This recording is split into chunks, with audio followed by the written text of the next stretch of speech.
ये कहानी एक ऐसे विनाशकारी समय की है जब दुनिया भर के वैज्ञानिक अपनी रिसर्च के आधार पर सरकारों को चेतावनी दे रहे थे कि आने वाले 3 दिन के अंदर हमारी पृथ्वी पूरी तरह से तबाह होने वाली है। अजीब बात यह थी कि ना तो किसी सरकार ने और न ही किसी आदमी ने उस चेतावनी को सीरियस लिया। लेकिन जब 3 दिन बाद तबाही की शुरुआत हुई तब तक बहुत देर हो चुकी थी। कहानी की शुरुआत साल 2009 से होती है, जहां भारत की एक तांबे की खान में जो जमीन के लगभग 3000 मीटर नीचे थी, वैज्ञानिक ब्रह्मांड से आने वाले कणों का अध्ययन कर रहे थे। खान इतनी गहराई में होने के कारण वहां ज्यादातर किरणें नहीं जाती थीं, लेकिन न्यूट्रिनो नाम के कण इतनी गहराई में भी चले जाते थे। इसलिए वहां उसी जगह न्यूट्रिनो ऑब्जर्वेशन सेंटर बनाया गया था। तभी एक अमेरिकी भूवैज्ञानिक को तुरंत भारत बुलाया गया।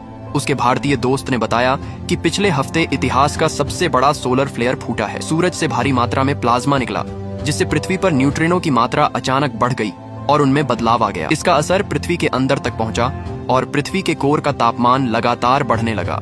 सीधी भाषा में समझो तो जैसे सूरज ने छींक मारी और वायरस फैल गया और वो वायरस पृथ्वी को बीमार कर रहा है। अब पृथ्वी एक भयानक बीमारी की तरफ बढ़ रही थी। भूवैज्ञानिक तुरंत अमेरिका लौटा और व्हाइट हाउस के चीफ को सारी रिपोर्ट दिखाई। चीफ ने 1 सेकंड भी बर्बाद नहीं किया और उसे सीधे राष्ट्रपति के पास ले गया। कुछ महीनों बाद कोलंबिया में हुए G8 समिट में अमेरिकी राष्ट्रपति ने यह खुलासा किया कि दुनिया पर बहुत बड़ी आपदा आने वाली है। विशेषज्ञों के मुताबिक जल्द ही एक महाप्रलय आएगा और पूरी धरती पानी में डूब जाएगी। इससे बचने के लिए 8 देशों ने मिलकर आर्क प्लान बनाया। सबसे बेहतरीन इंजीनियरिंग क्षमता होने के कारण चीन को विशाल जहाज बनाने की जिम्मेदारी दी गई। अमेरिका और बाकी देश पैसे और संसाधन जुटाने में लग गए। और पैसा कैसे जुटाया गया? बहुत आसान। एक टिकट की कीमत 1 अरब यूरो। जिसे खरीदना है खरीदो। लेकिन आम लोगों को इस प्लान के बारे में कुछ भी पता नहीं था। उनके लिए दुनिया वैसी ही थी जैसी हमेशा से थी। जैसे जैक्सन के लिए, उसके लिए जिंदगी अब भी वही थी। देर तक सोना, आराम से उठना। फर्क बस इतना था कि उस दिन वो सच में देर से उठा था। जैक्सन एक लेखक था जिसने अपनी जिंदगी में सिर्फ 400 किताबें बेची थी। उसकी पत्नी उससे तलाक ले चुकी थी। उस दिन वह जल्दी जल्दी अपनी एक्स वाइफ के घर पहुंचा क्योंकि उसे बच्चों को कैंपिंग पर ले जाना था। बच्चे उसका इंतजार कर रहे थे।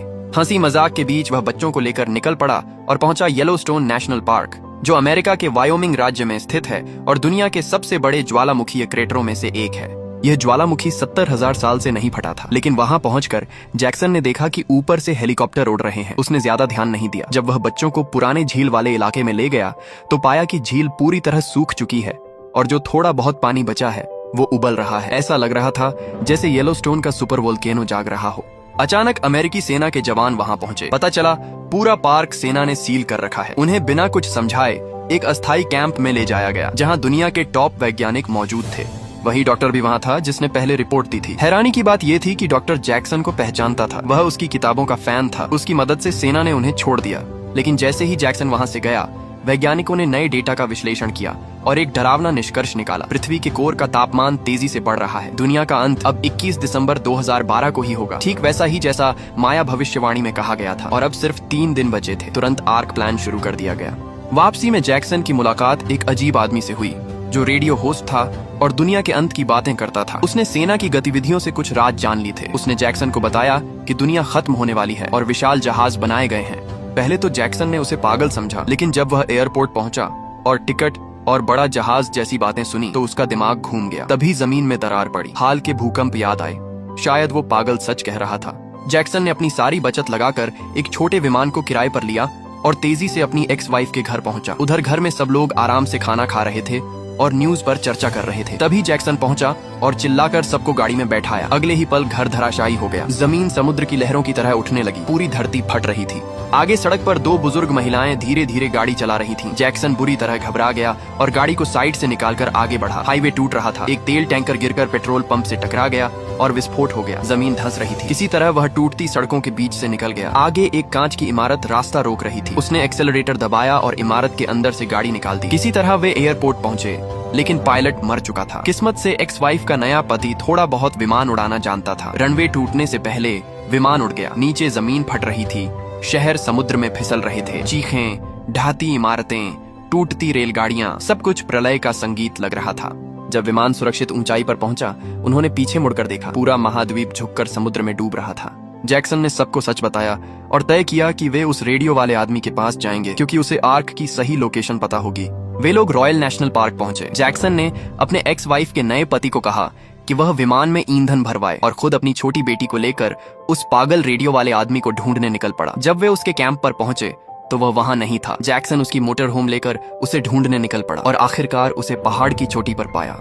वह रेडियो होस्ट अपने उपकरणों के साथ लाइव प्रसारण कर रहा था। जैक्सन ने घबराकर आर्क की लोकेशन पूछी। तब पता चला कि नक्शा उसकी गाड़ी में रखा है। इसी बीच दूर जमीन में हलचल शुरू हो गई। 70,000 साल से सोया हुआ सुपर ज्वालामुखी अब फटने वाला था। जैक्सन ने बेटी को लेकर भागना शुरू किया, लेकिन वह रेडियो वाला वहीं रुक गया। वह इस ऐतिहासिक पल को लाइव दिखाना चाहता था। और फिर भयानक धमाके के साथ ज्वालामुखी फट पड़ा। उसका विस्फोट परमाणु बम जैसा था। कई किलोमीटर दूर तक झटका महसूस हुआ। वह रेडियो होस्ट अपने जीवन का आखिरी प्रसारण कर रहा था। आखिर में एक विशाल चट्टान गिरकर उसे कुचल देती है। उधर जैक्सन अपनी बेटी के साथ आग और लावा की बारिश में जान बचाकर भाग रहा था। एक लावे का टुकड़ा गाड़ी के पिछले हिस्से को छू गया और पूरा पिछला हिस्सा पिघल गया। किसी तरह वे विमान तक पहुंचे, लेकिन रास्ते में अचानक सड़क धंस गई। जैक्सन ने बिना सोचे एक्सेलरेटर पूरा दबा दिया और गाड़ी को कूदाकर दूसरी तरफ पहुंचा दिया। उसने बेटी को विमान में बैठने को कहा और खुद नक्शा लेने वापस मोटर होम की तरफ भागा। तभी एक उल्कापिंड आकर मोटर होम से टकराया और वह नीचे लावा की तरफ फिसलने लगी। सबको लगा जैक्सन खत्म हो गया। विमान उड़ने ही वाला था कि अचानक जैक्सन आखिरी पल में भागता हुआ दिखाई दिया। उसने दौड़कर हाथ बढ़ाया और टेकोनॉफ से ठीक पहले विमान में चढ़ गया। मोटर होम नीचे आग में समा गई।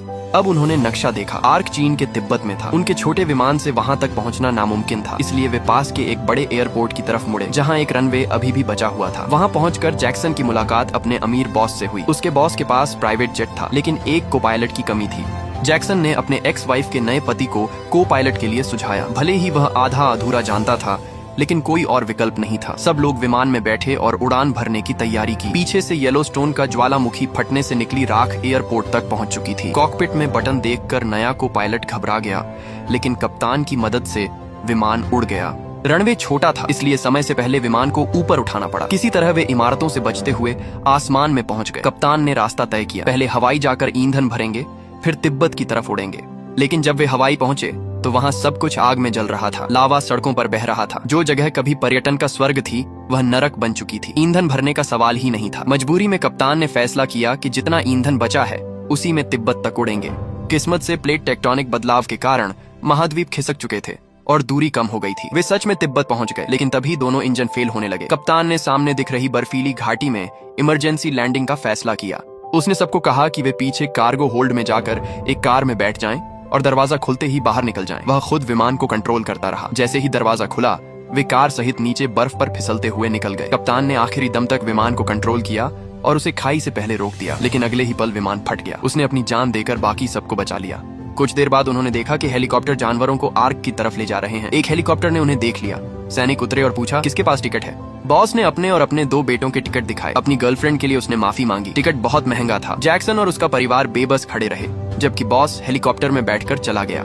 उधर वैज्ञानिक और दुनिया के नेता पहले ही तिब्बत पहुंच चुके थे। आर्क हिमालय की पहाड़ियों में बनाई गई थी। 9 में से 6 आर्क ही बन पाई थी, लेकिन चीन की तेज निर्माण क्षमता देखकर सब हैरान थे। इधर जैक्सन और बाकी लोग पहाड़ों में पैदल चल रहे थे। तभी उन्हें एक ट्रक दिखा। उसे एक युवा भिक्षु चला रहा था। साथ में उसकी माँ थी। भाषा अलग थी, लेकिन उसने उन्हें लिफ्ट दे दी। और हैरानी की बात, वे भी आर्क की तरफ जा रहे थे। उस भिक्षु का भाई आर्क में काम करता था और उसे एक गुप्त रास्ता पता था जिससे अंदर जाया जा सकता था, लेकिन उसका भाई किसी को साथ ले जाने के खिलाफ था। वह सिर्फ खुद को बचाना चाहता था। जैक्सन की एक्स वाइफ ने रोकर कम से कम बच्चों को ले जाने की विनती की, लेकिन वह नहीं माना। आखिर में भिक्षु की माँ ने कहा, एक माँ होने के नाते वह दूसरी माँ का दर्द समझती है। उसने सबको साथ ले जाने का फैसला किया। उधर आर्क के अंदर खबर आई कि सुनामी तय समय से पहले आ रही है। सिर्फ 28 मिनट 10 सेकंड बचे थे। नेताओं ने फैसला किया, जो नीचे बचे हैं उन्हें छोड़कर दरवाजे बंद कर दो। नीचे प्लेटफॉर्म पर बॉस को शक हुआ। उसने गुस्से में टिकट चेक करने वाले को गिराया और बाकी लोगों के साथ दौड़ पड़ा, लेकिन दरवाजे बंद हो चुके थे। भगदड़ मच गई। कई लोग खाई में गिर गए। बॉस किसी तरह अपने बेटों के साथ एक प्लेटफॉर्म पर बच गया। उधर जैक्सन और बाकी लोग गुप्त रास्ते से आर्क नंबर 4 में घुसने की कोशिश कर रहे थे। वे वेंटिलेशन शाफ्ट से अंदर जा रहे थे। उसी वक्त नीचे खड़ा बॉस उन्हें देख लेता है। आर्क के कंट्रोल रूम में वैज्ञानिक ये सब देख रहे थे। डॉक्टर का दिल पिघल गया। उसने नेताओं से कहा, अगर हम इस वक्त दूसरों के लिए नहीं खड़े हुए तो इंसानियत खत्म हो जाएगी। आखिरकार दरवाजे दोबारा खोलने का आदेश दिया गया, लेकिन यही फैसला जैक्सन के परिवार के लिए खतरा बन गया। वे उसी हाइड्रोलिक गेट के अंदर थे। जैसे ही सिस्टम चालू हुआ, भारी मशीनरी गिरने लगी। एक्स वाइफ का पति और भिक्षु का भाई गियर में फंस गए। एक्स वाइफ का पति वहीं कुचल गया। भिक्षु का भाई अपनी एक टांग गंवा कर बचा। तभी गिरा हुआ ड्रिल मशीन गियर में फंस गया और मशीन रुक गई। दोनों की जान बच गई। दरवाजे खुलते ही लोग खुशी से अंदर दौड़े। बॉस प्लेटफॉर्म पर फंस गया। जब दरवाजा दोबारा बंद होने लगा तो उसने अपने दोनों बेटों को ऊपर धकेल दिया, लेकिन खुद खाई में गिर गया। वह अच्छा इंसान नहीं था, लेकिन एक अच्छा पिता जरूर था। अब सिर्फ 4 मिनट बचे थे। दूर एक बूढ़ा भिक्षु पहाड़ पर बैठा ध्यान कर रहा था। उसने विशाल लहरों को हिमालय पार करते देखा। वह उठा, मंदिर की घंटी बजाई जैसे दुनिया के अंत की अंतिम आवाज, और अगले ही पल वह भी पानी में समा गया। अब हालात बिल्कुल बेकाबू हो चुके थे। डॉक्टर कंट्रोल रूम में खड़ा था और दरवाजा बंद करवाने की कोशिश कर रहा था, लेकिन अचानक पता चला कि दरवाजे का गियर जाम हो गया है। मॉनिटर पर उसने देखा कि जैक्सन और उसका परिवार किसी तरह आर्क के अंदर घुस आए हैं, लेकिन अब कुछ करने का समय नहीं था। विशाल सुनामी सीधे आर्क की तरफ बढ़ रही थी। जैसे ही काउंटडाउन खत्म हुआ, पानी की विशाल दीवार आर्क से टकराई। इतना जोरदार झटका लगा कि पूरा कंट्रोल रूम हिल गया। पानी दरवाजों की दरारों से अंदर घुसने लगा। अंदर मौजूद लोग गिरने लगे। अफरा तफरी मच गई। इमरजेंसी सिस्टम चालू हुआ, लेकिन आर्क नंबर 4 का डूबना लगभग तय लग रहा था। इसी संकट में डॉक्टर तुरंत उस निचले कंपार्टमेंट की ओर भागा, लेकिन सेफ्टी लॉक के कारण वह खुद अंदर नहीं जा सकता था। उसने मॉनिटर के जरिए जैक्सन से संपर्क किया। अब पूरे जहाज की किस्मत जैक्सन के हाथ में थी। अगर गियर से फंसी मशीन हटेगी नहीं तो दरवाजा बंद नहीं होगा और जहाज डूब जाएगा। जैक्सन ने गहरी सांस ली और पानी से भरे कंपार्टमेंट में कूद गया। पूरा कमरा पानी में डूब चुका था। उसे एक ही सांस में उस फंसी हुई ड्रिल मशीन को निकालना था। कंट्रोल रूम में बैठे सब लोग सांस रोके देख रहे थे। जैक्सन ने पूरी ताकत लगा दी, लेकिन मशीन टस से मस नहीं हुई। तभी अचानक उसका बेटा भी पानी में कूद पड़ा। उसने ध्यान से देखा कि असली समस्या मशीन नहीं बल्कि उसकी केबल थी जो गियर के अंदर फंसी हुई थी। जैसे ही जैक्सन ने केबल खींचकर अलग की, मशीन आसानी से निकल गई। गियर घूमने लगा। दरवाजा बंद हो गया। तुरंत कंट्रोल रूम ने इंजन फुल पावर पर चालू कर दिया। जहाज के प्रोपेलर पूरी ताकत से घूमने लगे। आर्क ने काला धुआं छोड़ा और पूरी ताकत से आगे बढ़ी। सामने हिमालय की ऊंची चट्टानें थीं। कुछ सेकंड के लिए लगा कि जहाज टकरा जाएगा, लेकिन आखिरकार उसकी रफ्तार कम हुई और वह सुरक्षित रुक गया। जैक्सन पानी से बाहर निकला तो कंट्रोल रूम में खुशी की लहर दौड़ गई। किसी एक इंसान ने नहीं बल्कि पूरी मानवता ने मिलकर इस आपदा को हराया था। यह किसी एक हीरो की कहानी नहीं थी, यह इंसानियत की जीत थी। एक दिन बाद जहाज के अंदर भरा पानी निकाल दिया गया। डॉक्टर ने पाया कि यह महाप्रलय जितनी तेजी से आया था उतनी ही तेजी से पानी उतर भी गया। और सबसे हैरान कर देने वाली बात यह थी कि पृथ्वी की प्लेटों के खिसकने से अफ्रीका महाद्वीप करीब 7000 फीट ऊपर उठ चुका था। दक्षिण अफ्रीका का ड्रकेंसबर्ग माउंटेन्स अब दुनिया की सबसे ऊंची जगह बन चुका था, जिसने हिमालयस को पीछे छोड़ दिया। अफ्रीका अब नई उम्मीद की धरती बनने वाला था। जब आर्क का ऊपरी दरवाजा खुला तो सुनहरी धूप हर किसी पर पड़ी। ऐसा लगा जैसे प्रकृति ने खुद उन्हें दोबारा जीवन दिया हो। बचे हुए लोग डेक पर आ गए। आसमान बिल्कुल साफ था, जैसे उसे इस महाप्रलय ने धो दिया हो। जैक्सन की बेटी ने धीरे से पूछा, हम घर कब जाएंगे? जैक्सन ने उसकी तरफ देखा। उसके चेहरे पर थकान थी, लेकिन आंखों में उम्मीद। उसने शांत स्वर में कहा, अब हम वहीं जाएंगे जहां हम नया घर बनाएंगे। और यहीं पर इस महाविनाश की कहानी खत्म होती है। दुनिया खत्म नहीं हुई थी, बल्कि एक नई दुनिया की शुरुआत हुई थी।